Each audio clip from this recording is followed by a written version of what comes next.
Bueno, pues para los que no nos conocen, yo soy la doctora Tatiana Suberville, soy cofundadora de Daily Life Wellness.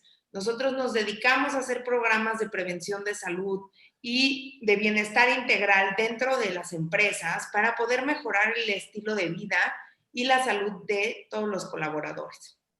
Entonces a eso nos dedicamos y aparte de los que, bueno, de la gente que nos contrata para tener estos programas, una vez al mes hacemos un webinar de sensibilización a algún tema de salud, algún tema que esté en boga.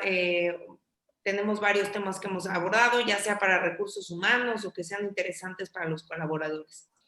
Y en este caso, aprovechamos que en este mes se celebra el Día Mundial de la Concientización para la Hepatitis para hablarle a mi compañera, la doctora Montserrat Sabanés. Las dos estudiamos juntas la carrera de medicina. Ella es especialista en gastroenterología y además es una subespecialidad en el Instituto Nacional de Nutrición de Hepatología. Entonces le marqué, le dije, ¿qué podemos hacer para hacer un poquito de conciencia sobre los problemas del hígado, ¿no? Porque el hígado tiene una peculiaridad que a veces no da síntomas hasta que ya es muy tarde y entonces a veces es bueno hacer un poco de conciencia antes. Entonces, por eso invitamos a la doctora, que ya está por acá. No sé si le quieras cambiar a la próxima, Monse. Claro que sí. Hola a todos, muchas gracias, Tats, por la invitación. Muchas gracias a Daily Life. Y pues... No se cambió la diapositiva. Espérame. Ahí está, ya se cambió. Ya, les dejo a Monse aquí. Muchas gracias. Perfecto. Por comentarse. Bueno, hola a todos. Ya, gracias, Tatiana, por la presentación. Es un gusto estar aquí con ustedes, hablando de algo que probablemente es de las cosas que más me apasionan, que es pues el hígado, ¿no? Este órgano que hace tanto por nosotros y que la verdad es que la tenemos súper olvidado. Entonces, pues vamos a tratar de convencerlos de por qué es bueno que cuiden a su hígado, ¿ok? Un poquito de los temas que vamos a tratar el día de hoy. Generalidades del hígado, ¿por qué es tan importante este órgano? Las funciones del hígado, importancia de la enfermedad hepática, sobre todo en nuestro país. ¿Qué cosas afectan a mi hígado? Y bueno, ¿cómo puedo cuidar a mi hígado para que no se dañe? Un poquito de generalidades. El hígado, para los que no lo sepan, es el segundo órgano más grande del cuerpo, tomando en cuenta que el órgano más largo o más grande, obviamente por toda la superficie que ocupa, es la piel. La piel es un órgano porque produce sustancias, etcétera. Y el segundo órgano más grande del cuerpo es el hígado.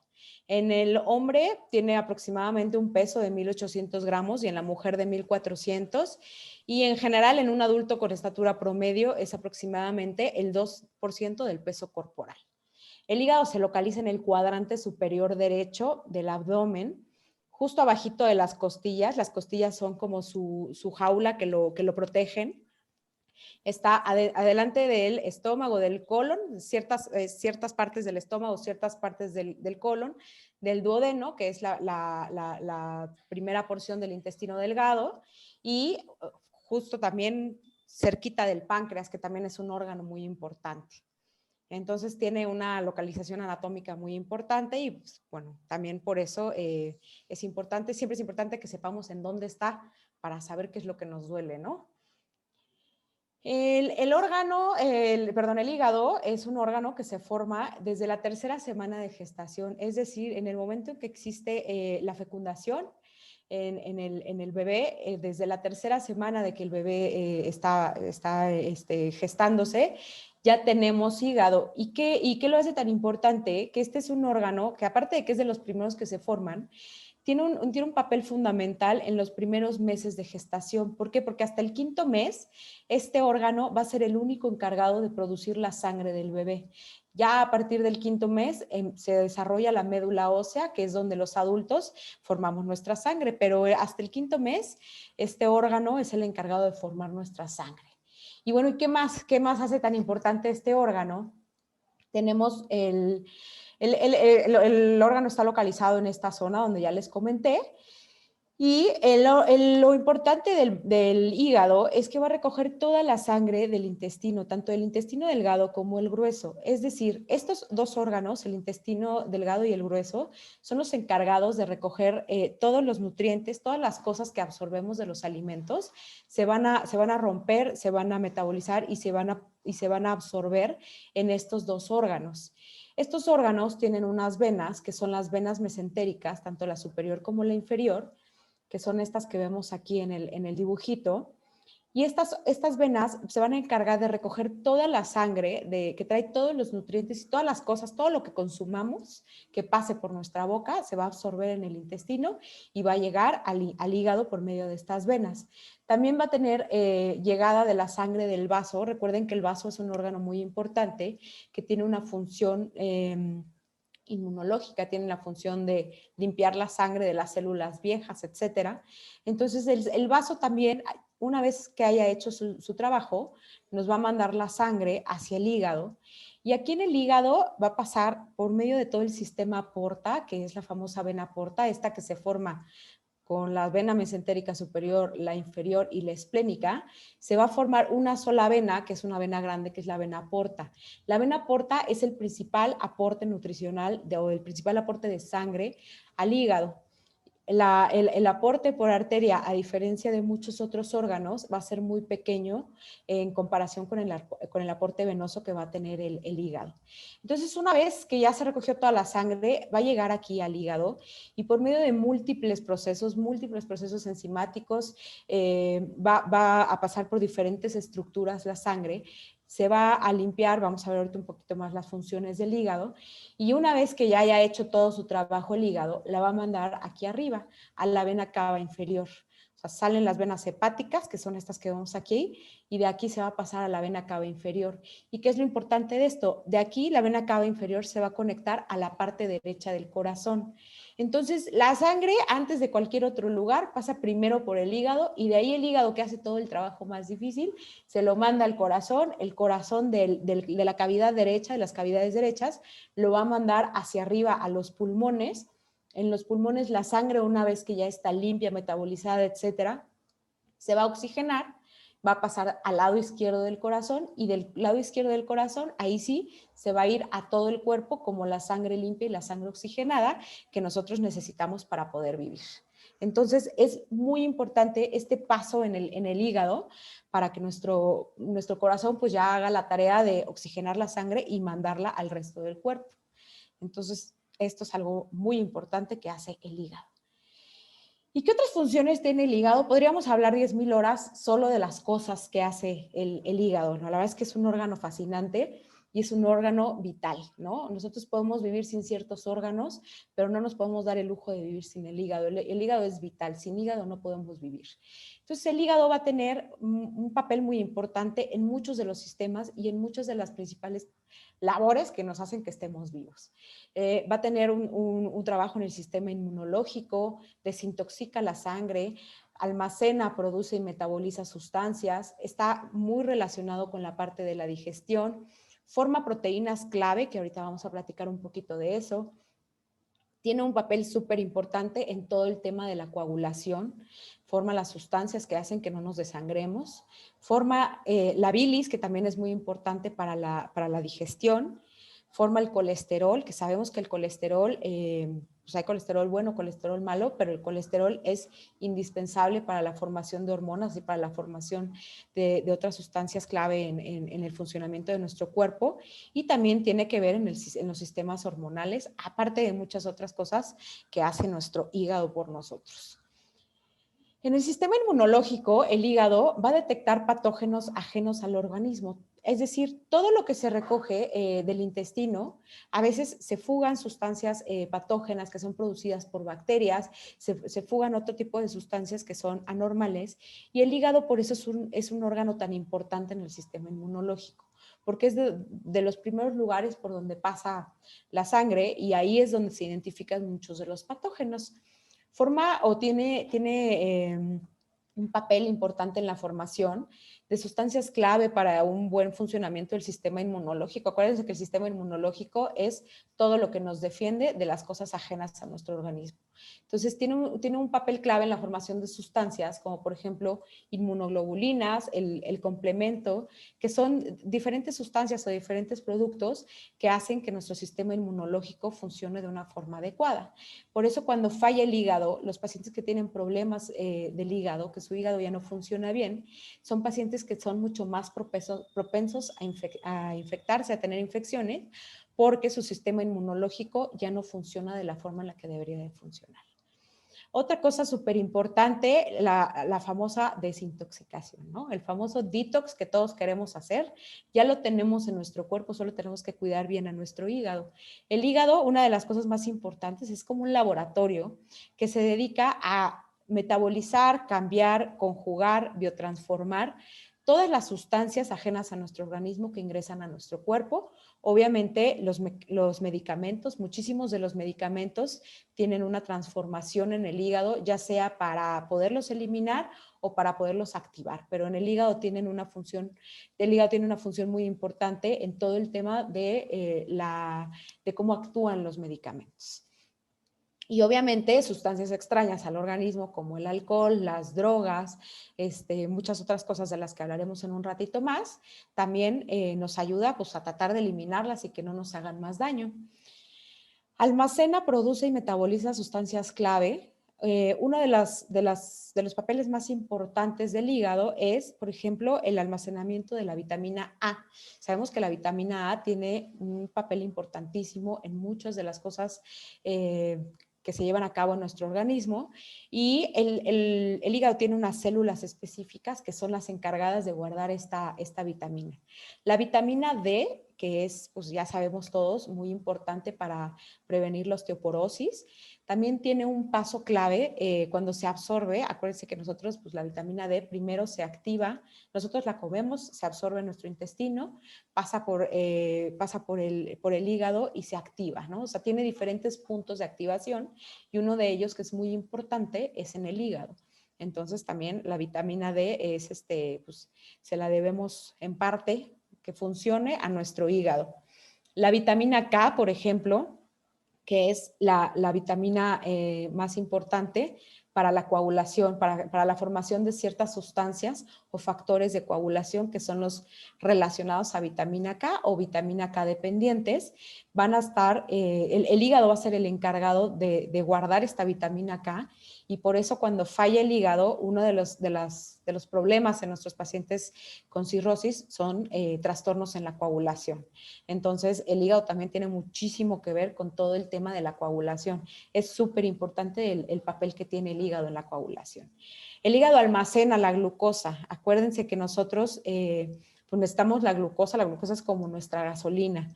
Y obviamente nuestro cuerpo es muy inteligente y pues sabe que de repente se nos olvida desayunar o se nos olvida comer. Y entonces, pues tenemos que tener un guardadito, porque si no estaríamos sintiéndonos fatal, desmayándonos todos con todos los síntomas de la hipoglucemia. Entonces, uno de los depósitos más importantes de la glucosa está en el hígado, ¿ok? En el momento en que nuestro cuerpo sensa que nos falta glucosa, se echan a andar mecanismos para que se libere esta glucosa que tenemos guardada en el hígado y así no tengamos problemas de hipoglucemia. Entonces, también es súper importante para el almacenamiento de estas sustancias.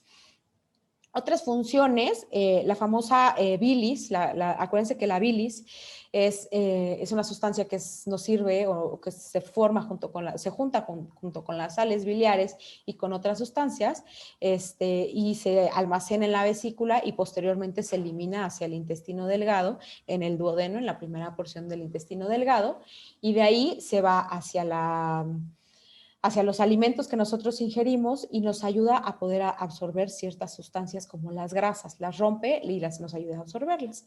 Entonces, la bilis se forma a partir de las células rojas que nosotros tenemos en nuestro cuerpo, que se rompen o se mueren, ¿no? Porque acuérdense que las células rojas son las encargadas de llevar el oxígeno.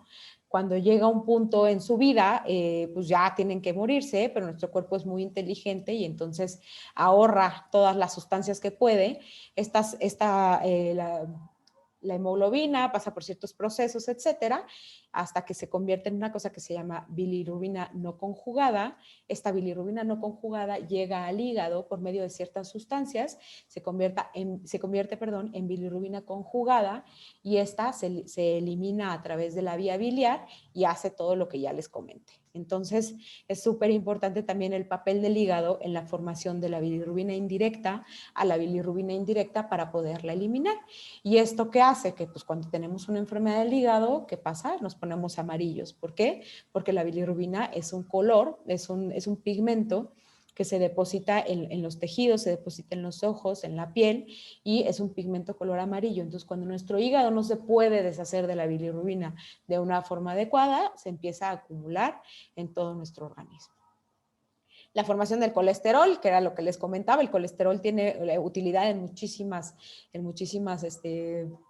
cuestiones de nuestro organismo, entonces también ahí el hígado tiene mucho que ver.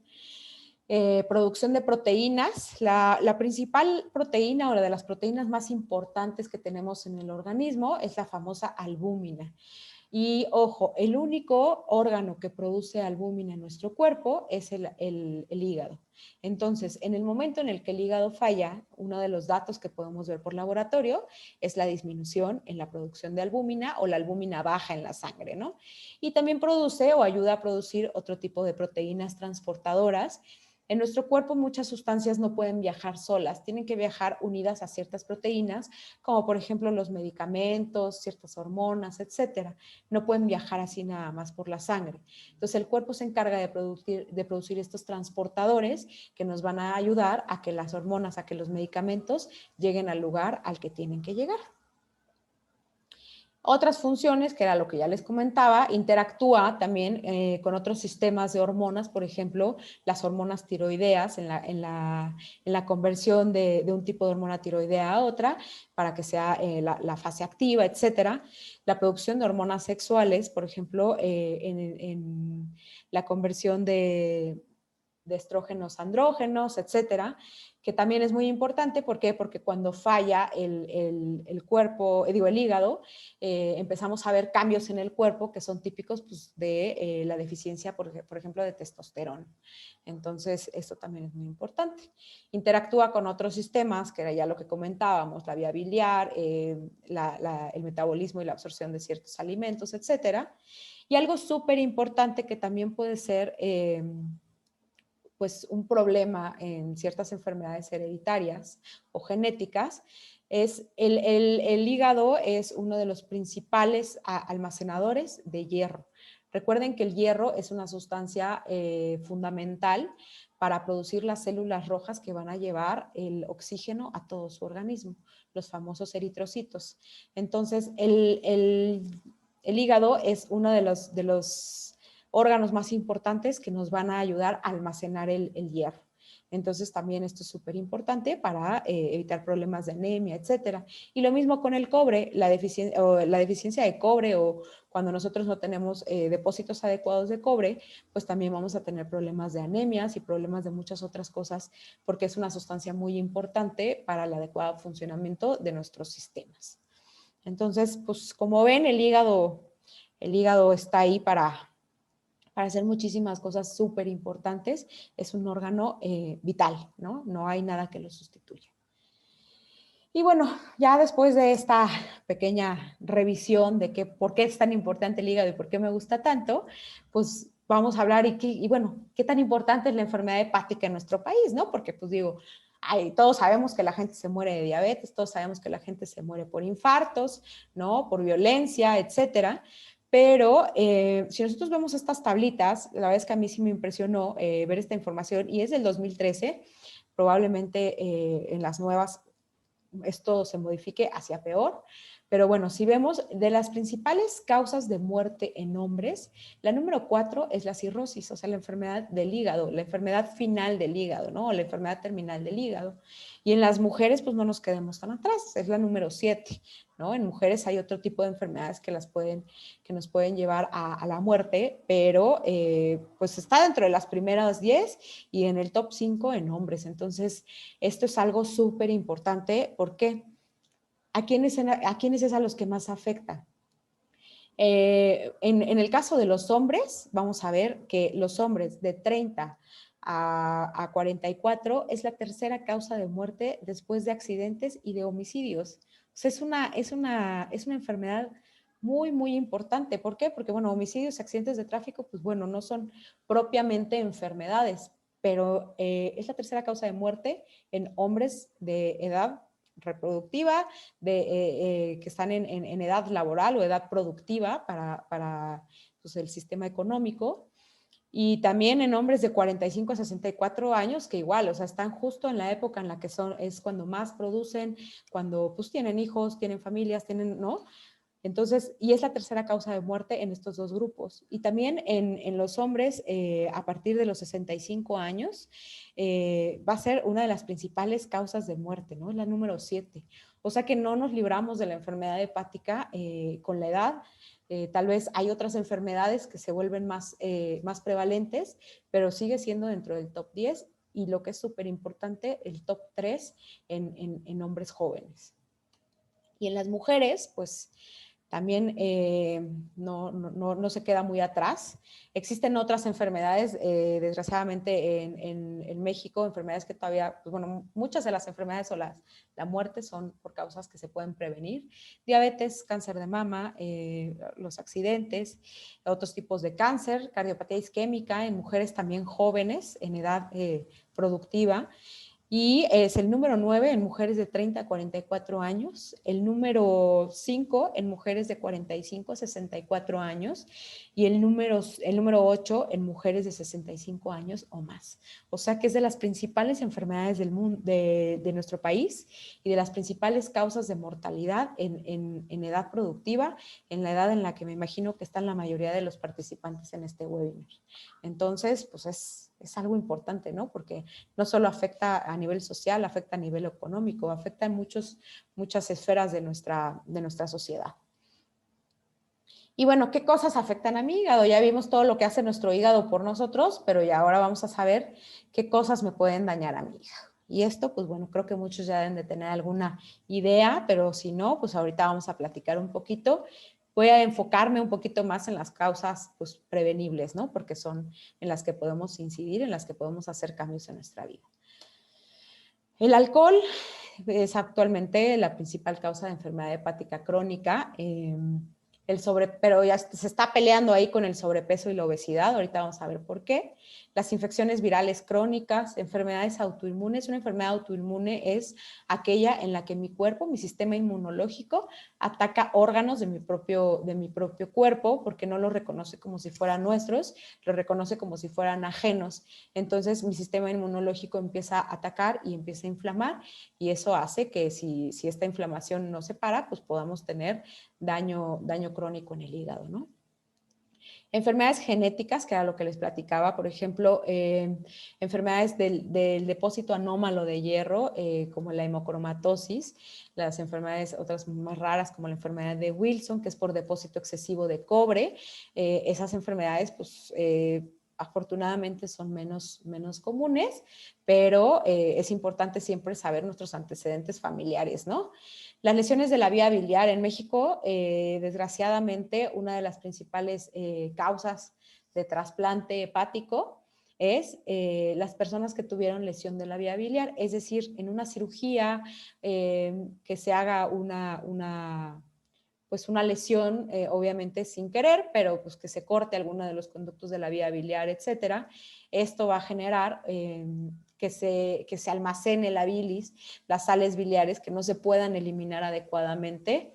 Y esto, si está ahí guardado constantemente por mucho tiempo, va a dañar al hígado, le va a generar cicatriz y esto nos va a llevar a que nuestro hígado tenga cirrosis.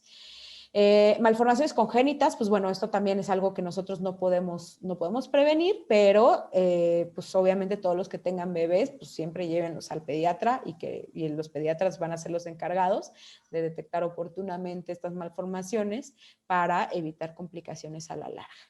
La herbolaria, la famosa herbolaria, todos los medicamentos que se venden sin ningún tipo de sello de que pasaron las pruebas de seguridad, la gente que consume hongos y no sabe pues, distinguir entre un hongo tóxico y uno no, la gente que consume hongos alucinógenos, productos maravilla para bajar de peso, todo esto que yo meto en herbolaria y otras sustancias, daña mucho al hígado, entonces también hay que tener mucho cuidado con esto.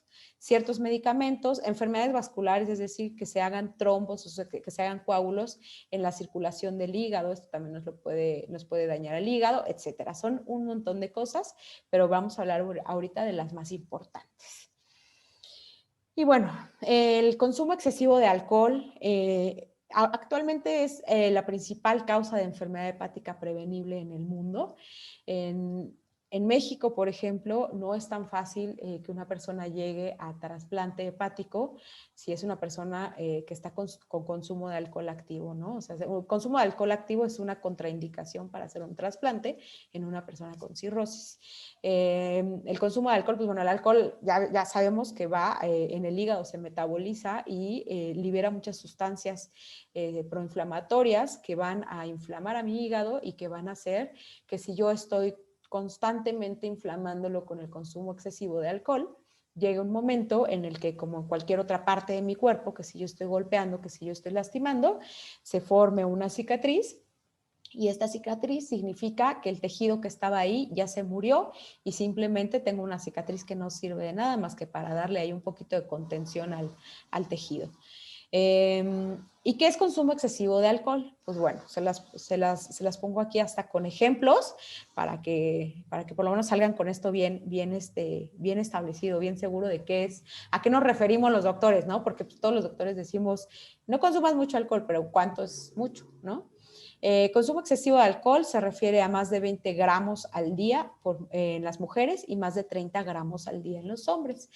¿Y a qué nos referimos con este gramaje? ¿Cómo puedo saber yo cuántos gramos de alcohol estoy consumiendo?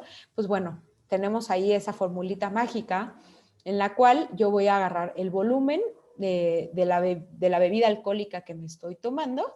Es decir, por ejemplo, tengo una copa, ¿no? Hagan de cuenta, esta copa es como de 600 mililitros y la llenaron como por acá, entonces pues vamos a decir que son como 100 mililitros, ¿no? Entonces tengo mi copa con 100 mililitros de vino. En la botella del vino o en la botella del whisky o en la botella de cualquier bebida, yo voy a tener un porcentaje que dice grados de alcohol, ¿no? Más bien un gramaje. Entonces dice tanto por ciento de alcohol, ¿no? O sea, no sé, las cervezas que dicen 4% o habrá unos que digan 40%, etcétera. Eso es los grados de alcohol que tiene mi bebida. Entonces, yo voy a agarrar, por ejemplo, el vino tinto está entre 12 y 16 grados de alcohol. Y entonces, pues aquí le pusimos 13, ¿no? Era un vino que tenía 13 grados de alcohol y lo multiplicamos por una constante que es 0.8 y eso lo dividimos entre 100 y eso me va a dar los gramos de alcohol por cada bebida que yo estoy consumiendo. Entonces, pues la próxima vez que vayamos a comer con los amigos, pues no es lo mismo servirte la copa completa que le quepan 400 o 500 mililitros o tomarte los 100 mililitros y decir, ya me tomé 10 gramos de alcohol, me quedan otros 10, ¿no? Obviamente, siempre los médicos les vamos a recomendar que tomen lo menos posible, ¿no? O sea, nunca ningún médico te va a decir, sí, toma. Siempre, pues obviamente, o sea, esto es lo máximo que nosotros podemos considerar para hablar de consumo excesivo de alcohol, ¿no? Entonces, sería, o sea, ya un consumo excesivo serían 2 copas al día aproximadamente en una mujer, si hablamos de vino, y 3 al día de un hombre, ¿no? Aproximadamente. Entonces, pues hay que ponernos a sacar las cuentas. Entonces, el alcohol es algo súper importante y creo que en México es algo como que muy permisivo todavía, ¿no? Como que no le ponemos pues, tanto énfasis a qué es tomar tanto, ¿no? Porque pues habrá quienes con 2 copitas de vino no se pongan borrachos y por eso crean que no es un consumo excesivo de alcohol, ¿ok? Pero sí lo es y si lo hacemos diario, ¿no? Obviamente. Algo, y aquí tal vez me va a detener un poquito más porque es uno de los temas más importantes y que vamos a ver que va a ser en unos 10 años la principal causa de trasplante hepático a nivel mundial y ya se perfila para ser en el top 2 de las causas de cirrosis a nivel mundial. ¿Por qué? pues porque las hepatitis, afortunadamente ya tenemos medicamentos muy buenos para las hepatitis virales crónicas, que eran dentro de las primeras 3 causas. Entonces, la obesidad y el sobrepeso, que van de la mano del hígado graso, pues nosotros, por ejemplo, en México tenemos el deshonroso número 1 de obesidad infantil y el número 2 de obesidad en adultos, ¿no? Obesidad y sobrepeso. Entonces, imagínense la cantidad de hígado graso que tenemos en nuestro país. ¿Qué es el hígado graso? Pues el hígado graso es cuando nosotros tenemos sobrepeso o obesidad, se echan a andar muchos mecanismos como de resistencia a la insulina, que hacen que cambien la producción de ciertas grasas, que se produzcan más unas grasas que otras, que se depositen alrededor de mi hígado, y esta grasita puede quedarse ahí nada más como cubriendo mi hígado, o puede empezar a secretar sustancias inflamatorias. Es decir, la grasa no es un tejido inerte, la grasa es un tejido vivo que produce sustancias que inflaman a todo el organismo, y la grasa que está pegada al hígado lo inflama. Y tan es así que el hígado graso actualmente es un factor de riesgo independiente para muerte cardiovascular, ¿ok? O sea, el que nosotros tengamos grasa en el hígado nos confiere mayor riesgo de morir por infarto o por cualquier otra causa de muerte cardiovascular. Entonces, así de importante es tener grasa en el hígado, ¿no? El hígado graso es una epidemia mundial. Se habla de una prevalencia de hasta el 45%, dependiendo de en qué población lo veamos. En Estados Unidos es la segunda indicación más común de trasplante hepático, y en 20 años va a ser la número 1. Y en México, pues no nos quedamos atrás. Hay muchos estudios que se han hecho en población en Estados Unidos, en los que agarran diferentes tipos de poblaciones y ven pacientes que se fueron a hacer estudios por cualquier otra cosa, y entonces analizan estos estudios y dicen, pues no sé, de 1 millón de ultrasonidos o de 1 millón de resonancias magnéticas o de tomografías, vimos que el 45% de las personas que eran hispanas tenían grasa alrededor del hígado, ¿no? Y estas son personas que viven allá, ¿no? Pero, ¿qué quiere decir?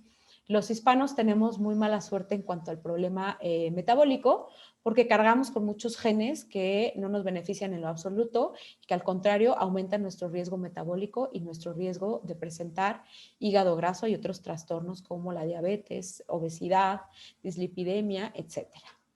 Entonces, nosotros tenemos muchos factores de riesgo metabólico que si ustedes saben que tienen alguno de estos factores, pues tienen que acudir con su médico y hacer una búsqueda pues detallada, obviamente, de otros factores de riesgo, como lo es el hígado graso, ¿no? O sea, el que nosotros tengamos estos factores de riesgo significa que vamos a tener mayor riesgo de tener hígado graso.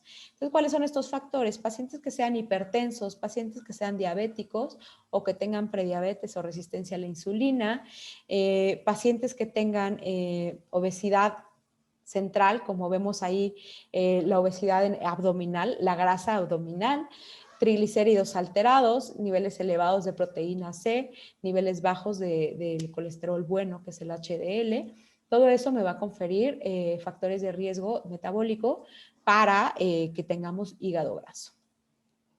¿Y qué es esto del hígado graso? ¿Por qué es tan importante, no? Pues bueno, yo voy a tener aquí la grasita en el hígado que se me va depositando poco a poco. Esto me va a generar liberación de mediadores inflamatorios, es decir, sustancias que hacen que se inflame mi hígado.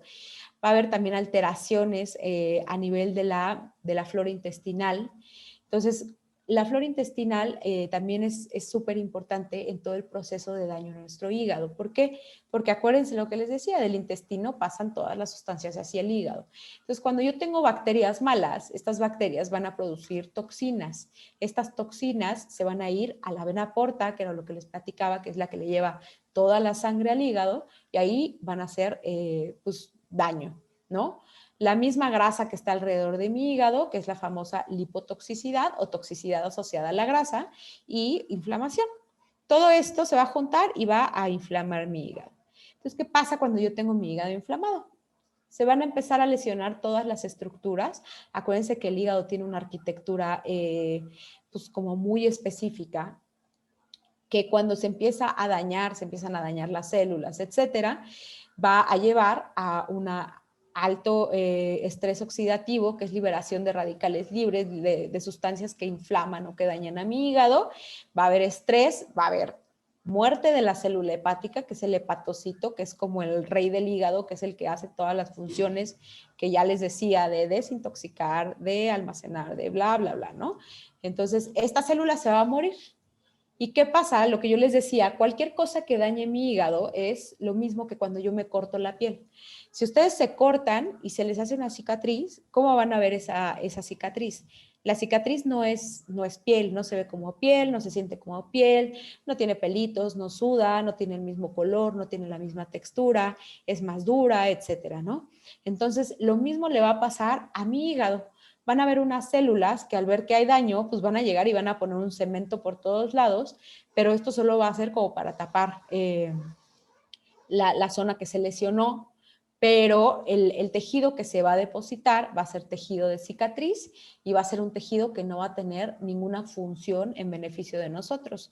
Lo único que va a hacer es hacer duro a mi hígado, y acuérdense que mientras más duro mi hígado, llega un momento en el que tenemos dureza o hígado duro, y fibrosis es sinónimo, y la fibrosis avanzada o el grado máximo de fibrosis es lo que normalmente conocemos como cirrosis.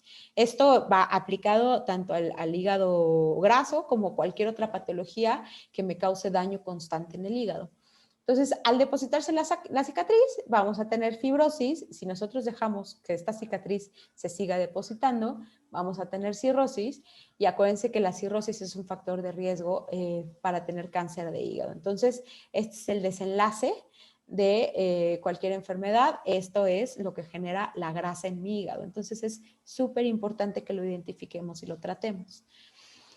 ¿Qué otras cosas van a afectar a mi hígado? Pues bueno, las infecciones virales crónicas. Todos hemos escuchado hablar de la hepatitis B, de la hepatitis C, de la hepatitis A, etcétera, ¿no? La hepatitis A es una enfermedad que se cura y no genera cronicidad. Cronicidad significa que no se va a curar y que se va a quedar ahí todo el tiempo en mi organismo dañándolo, ¿no? El virus, los virus que se hacen crónicos son el virus de la hepatitis B y el virus de la hepatitis C. En México el virus de la hepatitis B es mucho menos frecuente que el virus de la hepatitis C, pero si nosotros vemos estadísticas mundiales, en todo el mundo va a haber mucho mayor prevalencia, mucho más casos de virus de hepatitis B. ¿Por qué? Porque es el principal en Asia, y en Asia es pues donde está la mayor concentración de población del mundo, ¿no? Entonces, 58 millones se sabe o se cree que 58 millones de personas en el mundo están contagiadas de virus de hepatitis C, y que cada año 1.5 millones se infectan nuevamente o se infectan por primera vez, ¿no? Y el virus de hepatitis B, son 296 millones de personas en el mundo que tienen infección crónica por virus de hepatitis B, y lo mismo, 1.5 millones de personas se infectan anualmente, o tienen una infección nueva por año. Entonces, eso es pues, muy importante, pues son muchísimas personas, ¿no? En algunos lugares del mundo, los virus, tanto el virus B como el virus C, van a ser la principal causa de cirrosis y de trasplante hepático.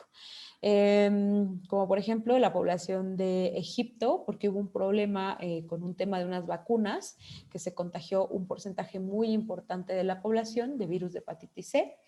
Entonces ahí es como de las zonas donde hay más prevalencia de virus de hepatitis C. Pero ¿qué pasa con el virus de hepatitis B y el virus de hepatitis C? Pues bueno, actualmente el virus de hepatitis C tiene cura. En México el sistema de salud, ya sea los derechohabientes o Secretaría de Salud, te dan el tratamiento sin costo alguno, y es un tratamiento que tiene hasta el 99% de tasa de éxito para curarnos el virus. O sea, se cura, se quita, desaparece de nuestro organismo, ¿ok? Son medicamentos que antes la tasa de curación era muy baja, y eran medicamentos que eran como una quimioterapia, muy mal tolerados por los pacientes, pero ahora son medicamentos que son súper bien tolerados y que nos dan unas tasas de curación del 99%. Es una maravilla. Y medicamentos que se toman por 8 o 12 semanas. Entonces, también para el virus B, aunque no existe como tal un medicamento que lo cure, existen medicamentos que lo controlan muy bien y que evitan que se siga perpetuando el daño a nuestro hígado. Entonces, es súper importante que hagamos un diagnóstico oportuno para poder dar tratamiento oportuno y evitar que progrese la enfermedad. Entonces, ¿cuáles son los factores de riesgo para que adquiramos hepatitis crónicas?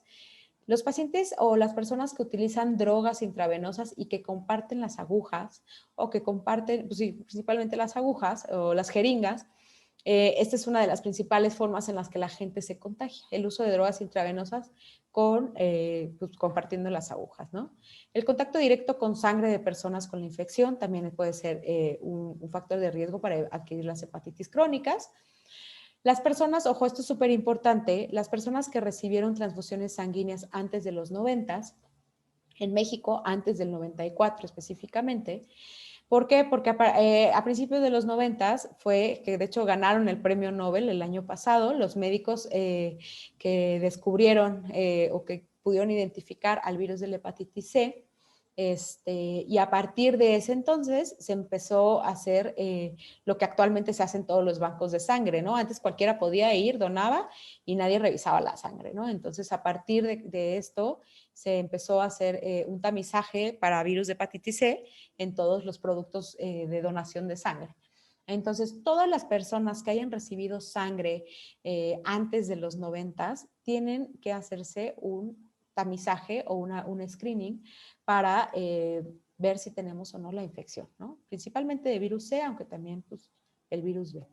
Personas que han requerido múltiples transfusiones, por ejemplo, personas con hemofilia, etcétera, pues obviamente, mientras más paquetes recibamos, pues más riesgo tenemos de contagiarnos, aunque ahorita pues ya los bancos de sangre buscan intencionadamente la infección por virus C y ya esta forma ya es muy difícil. Pero todos los que se transpusieron antes de los 90 se tienen que hacer una prueba de tamizaje. Personas en hemodiálisis, personas que tienen relaciones sexuales de alto riesgo, es decir, con personas desconocidas y sin protección.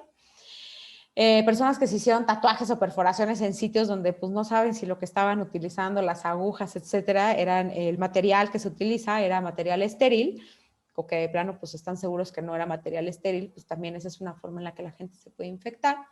Y la transmisión vertical de madre a hijo, ¿no? Por eso cuando las mujeres se embarazan, se hace un tamizaje en el cual se incluye serología para virus B y para virus C.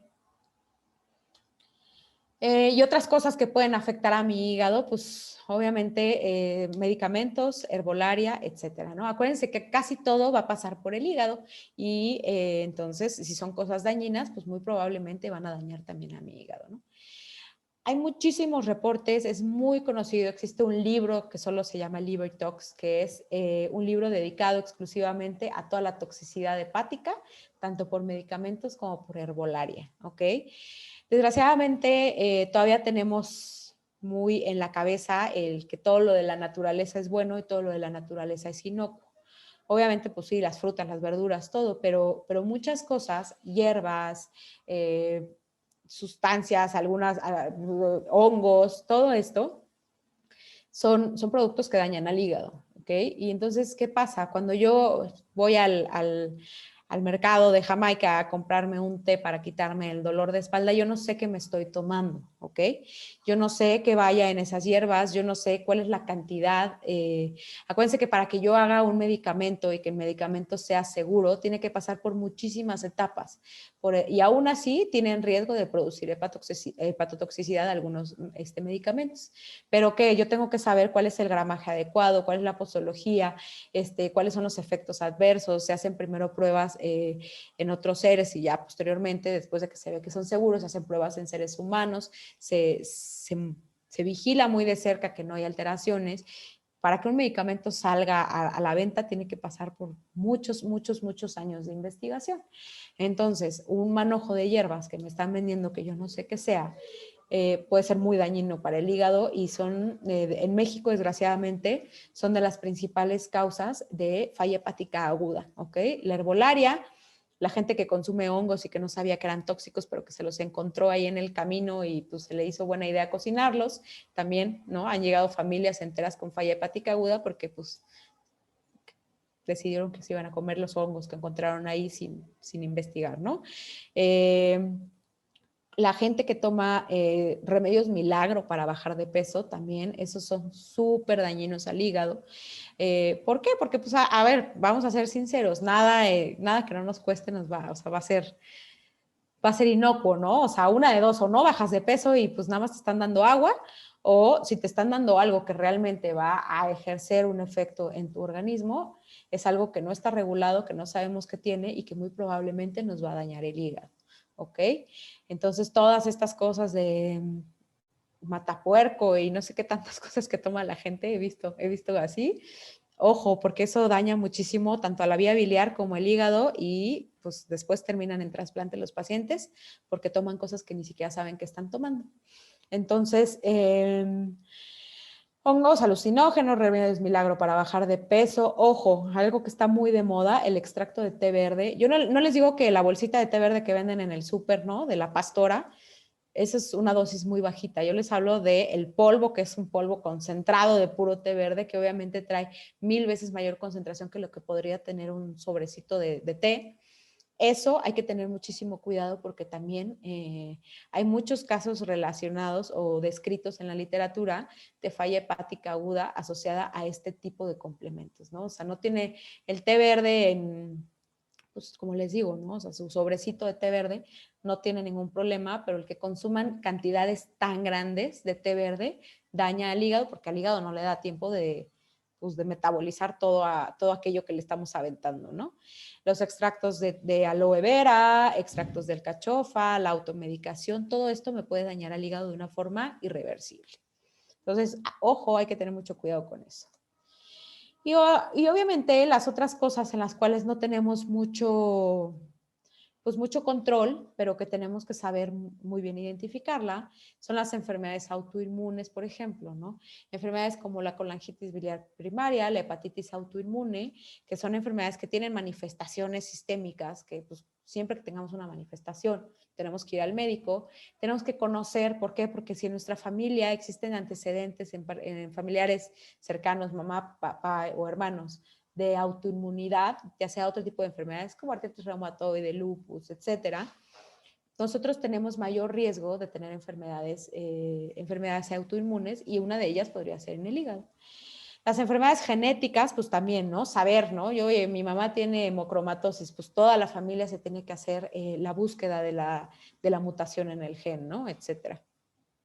Obviamente, pues bueno, cirugías, pues ir con médicos certificados, ¿no? Cirugías que siempre estén indicadas, ¿no? O sea, toda cirugía tiene riesgo, pero pues si es una cirugía bien indicada que te le está haciendo un médico preparado, pues es mucho menos el riesgo de que tengas una lesión de la vía biliar. Las malformaciones congénitas, pues bueno, ya sabemos, ¿no? O sea, lleven a sus hijos a revisar desde que nacen. Y obviamente, pues trombos y eso, pues bueno, es muy difícil que yo sepa en qué momento se está formando un trombo, pero si tenemos cualquier molestia, dolor, lo que sea, pues no es normal, tenemos que ir al médico a que nos revise. En fin. ¿Cuáles son los síntomas de que algo está mal con mi hígado? Desgraciadamente, como nos decía Tatiana al principio, pues la enfermedad hepática suele ser silente, ¿no? Fuera de que sea una hepatitis aguda, una cosa que me ponga amarillo, ¿no? Que se vea muy evidente, una falla hepática aguda, etcétera. Los pacientes, por ejemplo, con virus de hepatitis C, que vemos muchas veces, son pacientes que se diagnostican, que nos enteramos que tenían virus de hepatitis C porque llegan con cirrosis, ¿no? Porque llegan con las plaquetas bajas, porque llegan con alguna otra alteración propia ya de la cirrosis, del grado máximo de cicatrización del hígado. Entonces, algunos de los síntomas que suelen tener los pacientes que tienen alguna enfermedad hepática puede ser mucho cansancio, es un cansancio descomunal, mucha fatiga. Ojo, la comezón en el cuerpo excesiva, sobre todo nocturna, es una de las manifestaciones de ciertas enfermedades como la colangitis biliar primaria o la obstrucción de las vías biliares. Entonces, la comezón es como algo muy característico de ciertas enfermedades hepáticas, que principalmente les da en la noche. Alteraciones neurológicas, cambios en la coloración de la piel, es decir, que la piel se ponga amarilla, que los ojos se pongan amarillos, debajo de la lengua. Alteraciones en las plaquetas, también es bastante frecuente que nos manden a los pacientes o que los pacientes se hayan diagnosticado de cirrosis, pero que primero pasaban por el hematólogo, por el internista, porque tenían las plaquetas alteradas, ¿no?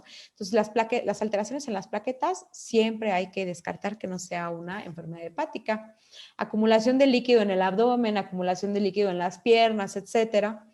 Pérdida de peso, masa muscular, pérdida de masa muscular y obviamente antes de que sintamos esto, que nos pongamos amarillos, que nos hinchemos, etcétera, pues un síntoma de que algo está mal en mi hígado es que tengo factores de riesgo que pueden dañar a mi hígado, ¿no? Entonces, siempre que sepamos que tenemos uno de estos factores de riesgo, pues hay que ir al médico. ¿Y cómo puedo cuidar a mi hígado? Pues ya sabemos cuáles son las principales cosas que me lo pueden dañar. Obviamente, y no es anuncio, pero acude regularmente a tu médico. Es la única forma o la forma pues, más lógica en la que vas a saber que algo está mal con tu organismo, ¿no? Conoce los antecedentes médicos de tus familiares cercanos, lo que les decía, hay enfermedades autoinmunes, enfermedades genéticas, como las de trastornos por depósito de cobre, trastornos por depósito de hierro, la hepatitis autoinmune, la colangitis biliar, la colangitis esclerosante, que son enfermedades que suelen, y muchas otras, pero bueno, estas son como las más populares, que suelen haber ciertos antecedentes familiares, ¿no? No siempre, pero si yo sé que tengo, que mi mamá tiene una enfermedad en el hígado y no sabemos cuál es la causa porque pues mi mamá no tomaba, ¿no?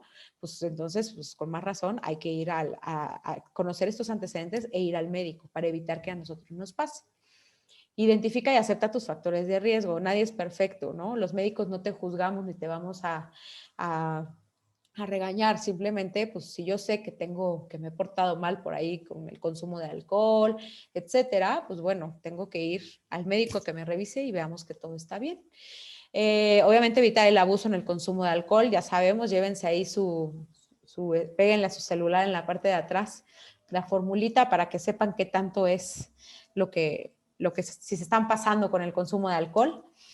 Eviten automedicarse, esto es básico, ¿no? O sea, eviten automedicarse. Se van a ahorrar muchos problemas en la vida si no van por la vida automedicándose. Y a esto me refiero a cualquier cosa, ¿no?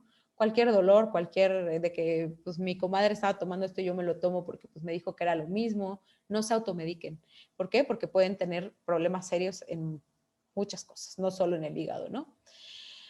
No consuman sustancias cuya seguridad no esté bien avalada, o sea, es decir, no vayan y compren en el mercado el té milagroso para bajar de peso que no saben ni qué trae, porque eso es muy peligroso, muy, muy peligroso.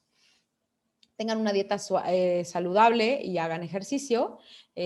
¿Por qué? Porque ya sabemos que dentro de unos añitos la principal causa de trasplante hepático a nivel mundial, o por lo menos en México y en Estados Unidos, porque somos los dos que tenemos el deshonroso primer lugar en obesidad, va a ser el hígado graso, no alcohólico. Entonces, pues obviamente hacer ejercicio y tener una dieta saludable.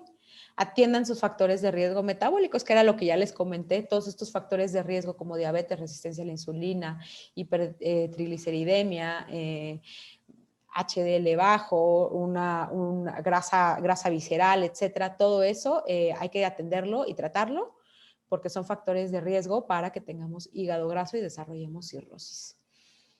Y bueno, siempre nos preguntan, doctora, ¿qué dieta puedo comer, por ejemplo, para el hígado graso, ¿no? Que es pues, la principal causa, ¿no? Obviamente toda la dieta que sea la dieta pues, lo menos procesada posible, dieta rica en antioxidantes, los frutos rojos, por ejemplo, verduras, frutas, obviamente pues todo eso en su debida moderación, ¿no? Pero la dieta mediterránea, si les gusta el pescado y les gusta el aceite de oliva y estas cosas, pues bueno, la dieta mediterránea dentro de todas las dietas que se han investigado es la que mejores resultados ha tenido para disminuir la grasita alrededor del hígado.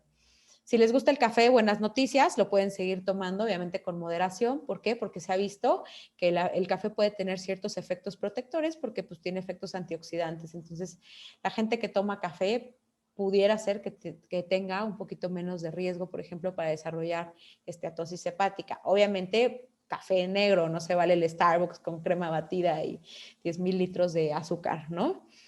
Y algo muy importante, si yo sé que tengo hígado graso y que tengo sobrepeso, no se estresen, no es tanto lo que tienen que bajar para que empiecen a ver cambios en su hígado. Con que sea el 10% del peso corporal, es decir, si yo peso 100 kilos, si yo bajo 10 kilos, ahí voy a empezar a tener cambios que van a favorecer a mi hígado. Va a disminuir el depósito de grasa hepática e inclusive se ha visto que la dieta y el ejercicio con una pérdida del 10% del peso corporal revierten la famosa fibrosis. Porque es algo que no les dije. El hígado, a diferencia de muchos otros órganos, se puede regenerar, ¿no? Entonces, si nosotros le quitamos el agente agresor, con el tiempo mi hígado va a desaparecer esa cicatriz o va a disminuir esa cicatriz y va a revertir de cierta forma la fibrosis que se acumuló por el daño hepático, ¿no? Entonces, siempre el peso, la dieta y el ejercicio son los mejores aliados del hígado. Si tienes factores de riesgo para virus de hepatitis B o C, como todos los que les puse anteriormente, acude al médico para hacer un diagnóstico oportuno. Actualmente tenemos tratamientos maravillosos que nos pueden frenar el desarrollo de cirrosis en este tipo de enfermedades. Y en cuanto a las enfermedades no prevenibles, pues lo que les decía, ¿no? Vayan al médico, sigan las indicaciones del médico e identifiquen y traten oportunamente las enfermedades, ¿no? Los factores de riesgo familiares, las enfermedades que tal vez no podamos prevenir, pero que sí podamos diagnosticar de forma oportuna y tratar de forma oportuna para evitar la progresión a cirrosis. Y pues bueno, un poquito nada más para llevar a casa, como ya vimos, las enfermedades hepáticas afectan a todas las edades. Es una causa importante de morbimortalidad en México, top 3, ¿no? En edad reproductiva y en edad, pues que es la edad más fuerte para la economía también, ¿no? Son las principales causas de cirrosis en el mundo y esto es algo muy importante. Las principales causas de cirrosis y las principales causas de trasplante hepático son prevenibles, es decir, infección por virus de hepatitis C, hígado graso y el alcohol, ¿no? Si tienes factores de riesgo, si ya hiciste tu checklist ahorita en la plática, dijiste, híjole, pues esto sí, esto sí, esto sí, ve al médico. Cuida tu alimentación, haz ejercicio regularmente, evita automedicarte, evita tomar sustancias que no sabes de dónde vienen ni cómo las prepararon y siempre es importante que conozcas todos tus antecedentes familiares.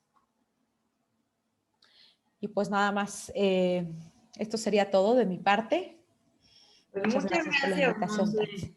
Aunque tienes tiempo, la verdad es que surgieron muchas dudas en el chat. ¿Ah, sí? Vamos a ir respondiendo las preguntas. No sé si puedas abrir ahí tu chat. Sí, perfecto. ¿Todavía? Sí, tengo como 15 minutos porque tengo que ir al consultorio, pero sí, claro que sí. Si no, me las mandan a mi correo, si quieres. Al final, si no las acabamos de contestar, nos dejas tus datos también para que la doctora Montse Sabanés da consulta en el Hospital Español. Ahorita nos deja sus datos si quieren acudir con ella. Excelente médico, es gastroenteróloga con una subespecialidad justamente en esto, una subespecialidad en hepatología. Y algo muy importante, porque preguntan, hay un par de preguntas sobre los síntomas. No esperen a tener síntomas. Exactamente. Que dice la doctora, si tienes factores de riesgo, muchos doctores no buscan el hígado graso, esa es la realidad. Ven el laboratorio, la química sanguínea y no buscan por química sanguínea es bien difícil encontrar un hígado graso. Sí, exactamente. Buscarlo, ¿no? Sí, porque generalmente cuando es la pura grasa que no ha hecho como mucho efecto de inflamación así como muy evidente, yo puedo tener unas pruebas de función hepática normales. O sea, más bien hay que identificar los factores de riesgo del hígado graso y buscar el hígado graso. Lo buscas con un ultrasonido u otros, pero no sale en los check-ups de sangre. O sea, no siempre. Entonces, si tienen los factores de riesgo que les platicó la doctora, vayan con un gastroenterólogo y pidan específicamente, vengo a ver si no tengo hígado graso. Es cada vez más, como dijo Montse, ¿no? Antes el típico caso que veíamos de cirrosis en el hospital era pues, la persona que había abusado de alcohol y ahora cada vez vemos más este tipo de casos y acuérdense, la cirrosis ya no es reversible. Los daños que le estaba platicando Montse, cuando se regenera el hígado es antes de cirrosis. Una vez que llegas a cirrosis, pues ya no hay bueno, se puede frenar y así, pero ya es un daño irreversible. Aquí empezamos, bueno, no sé si tú ¿quieres que yo te lea las preguntas o las o si quieres las voy leyendo, Tatsi, ya. A ver, vamos a ver. Mucha gente hace dietas a base de ayuno intermitente. ¿Esto afecta al hígado o es bueno hacerlo? Pues mira, la verdad es que creo que hay varios estudios de ayuno intermitente. Creo que no es algo que esté indicado para todas las personas. Como tal, no hay así como información de que esto daña al hígado. Hay personas que aguantan este tipo de dietas y finalmente si perdemos peso y logramos controlarnos metabólicamente, pues esto nos puede ayudar al hígado. Como tal, el hacer ayuno intermitente no va a dañar a mi hígado, pero sí el ayuno intermitente tiene que ser guiado por una nutrióloga que sepa de esto y no todas las personas lo pueden hacer porque en algunas personas sí les podría afectar, ¿no? Por ejemplo, los diabéticos que utilizan insulina, etcétera, ahí sí pues no se recomienda mucho. La talasemia, pues hay diferentes tipos de talasemias. Las talasemias... Bueno, perdón, si quieres, la que puso talasemia e infecciones agudas de Epstein-Barr es cuando estabas mencionando las causas de daños. Ah, ok, sí. Sí, la talasemia es un tipo puede generarnos cirrosis por depósito de hierro, aunque no es por hemocromatosis como tal la genética, ¿no? O sea, los pacientes que tienen talasemia sí pueden tener depósitos anormales de hierro, pero es por otros mecanismos, pero sí puede llegar a dañar al hígado. Y bueno, el Epstein-Barr sí es uno de los virus no hepatotropos que sí pueden llegar a dañar y es muy común, sobre todo en los niños, que tengan alteración de las pruebas de función hepática cuando tienen Epstein-Barr. Y por ejemplo, perdón, hola, ¿el Epstein-Barr podría dejar alguna, no sé, secuela o algo así en el hígado? No, generalmente no. O sea, al menos que sean pacientes muy inmunosuprimidos que les haga un daño muy importante, pero generalmente no es de los virus que hacen hepatopatías crónicas. O sea, más bien es algo que si estás súper inmunodeprimido y te afecta al hígado y se va contra tu hígado, pues bueno, ahí puede que no te vaya tan bien, pero no es un virus que haga, como por ejemplo el virus de la hepatitis C.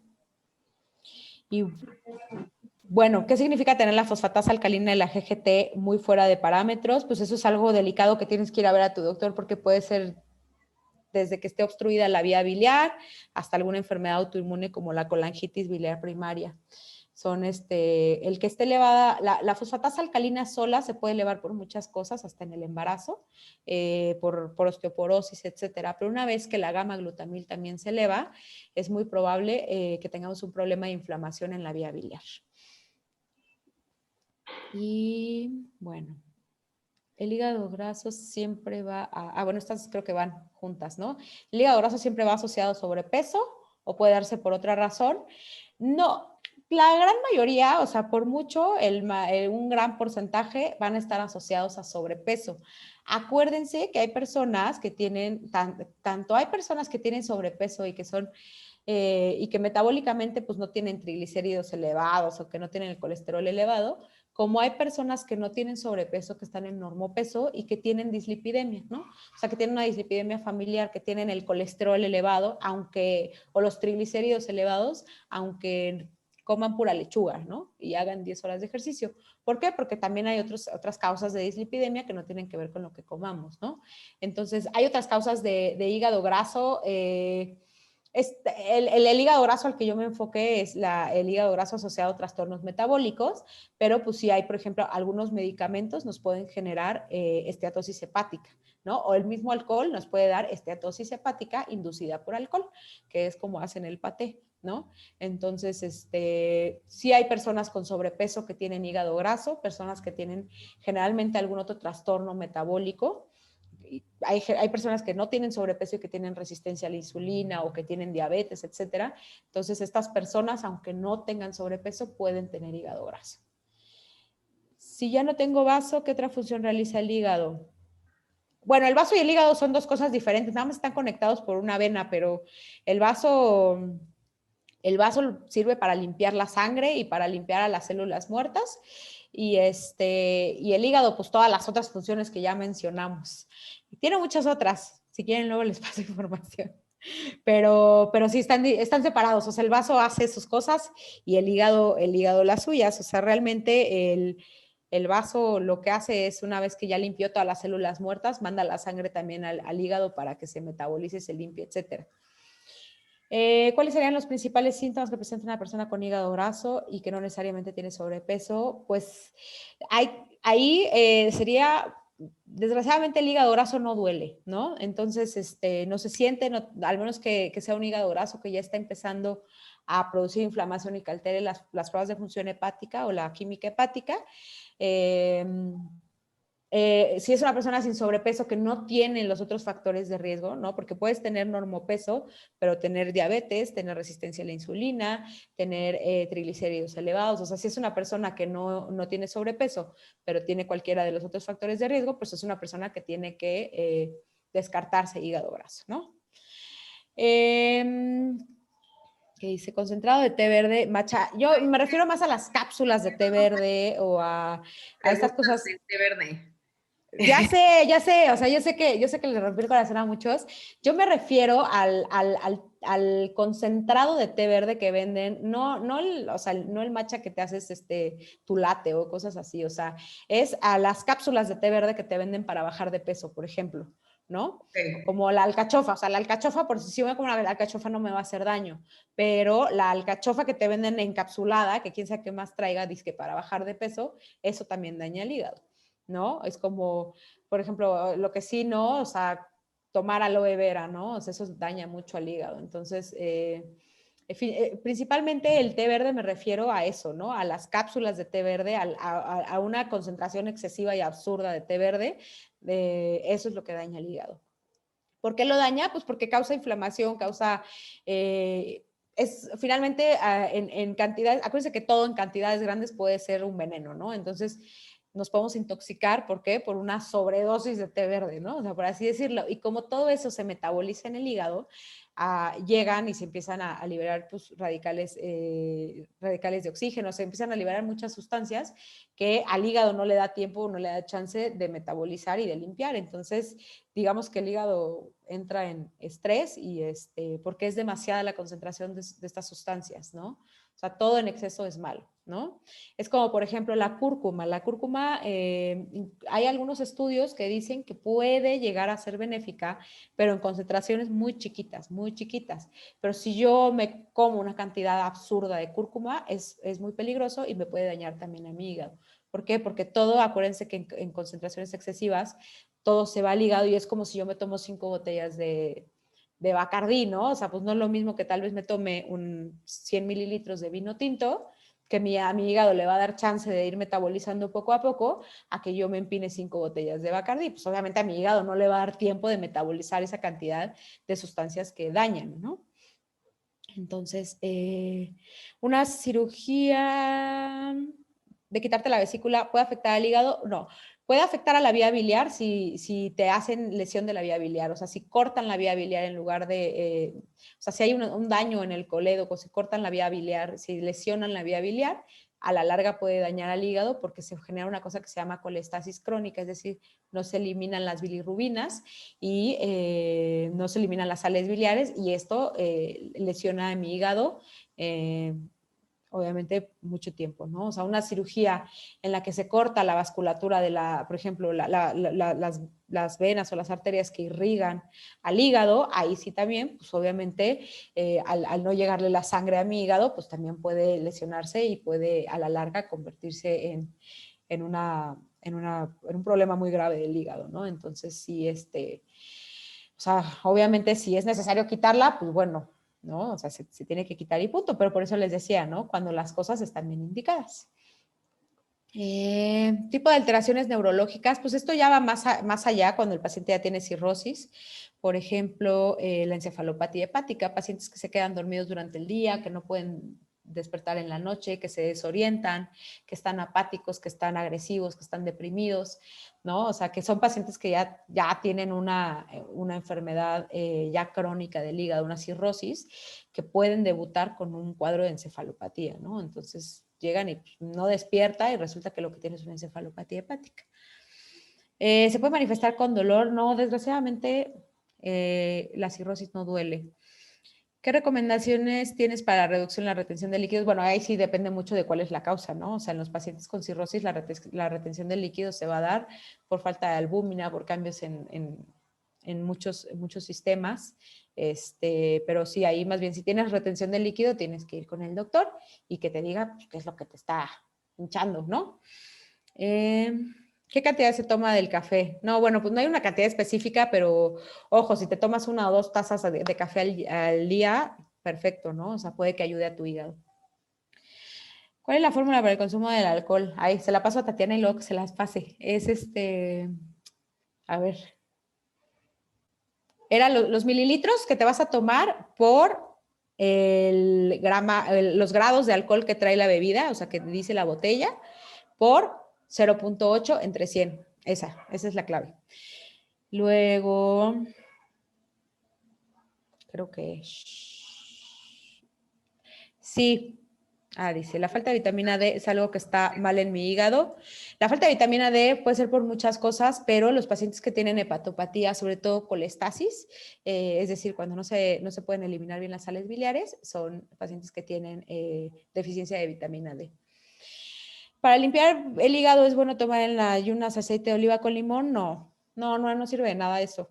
Por afuera de que te laxa, me imagino, pero el hígado afortunadamente se limpia solo, porque si lo tuviéramos que limpiar nosotros, no viviríamos más de 2 años.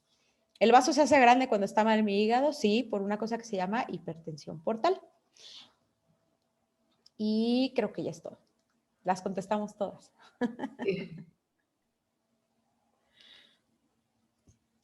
Nos dicen que si el consumo de vitaminas y medicamentos para dolor pudiera afectar el hígado, pues es que todo relación, ¿no?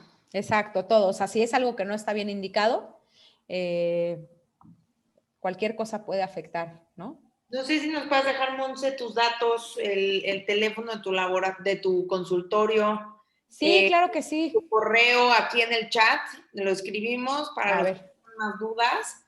Si quieren alguna consulta, pues ya, porque ya nos excedimos del tiempo de la doctora. Ahorita se los mando por acá. Muchísimas gracias por haberse conectado, por quedarse hasta el final. Ya nos excedimos un poquito del tiempo y la doctora se tiene que ir. A dar consulta por allá. Muchísimas gracias. Consultora, les dejo el teléfono. Listo. Pues muchísimas gracias por la invitación, Tats. Un gusto poder dar estas pláticas. Por conectarse. Que estén muy bien. Muchas gracias, doctora. Muy interesante la exposición. Muchas gracias. Que esté muy bien. Igualmente, Gracias. Saludos a todos. Hasta Gracias. luego. Adiós. Muchas gracias, Monse. No, ¿de qué? Gracias a ti, Tats. Contacten a la doctora si tienen dudas o si algo de esto les checó y dicen, ay, chance yo tengo algo de eso. Gracias a todos por conectarse y gracias a las alianzas que tenemos con Global Assurance, con el Wellness Council, por ayudarnos a difundir estas pláticas de prevención a la salud. Gracias, nos vemos.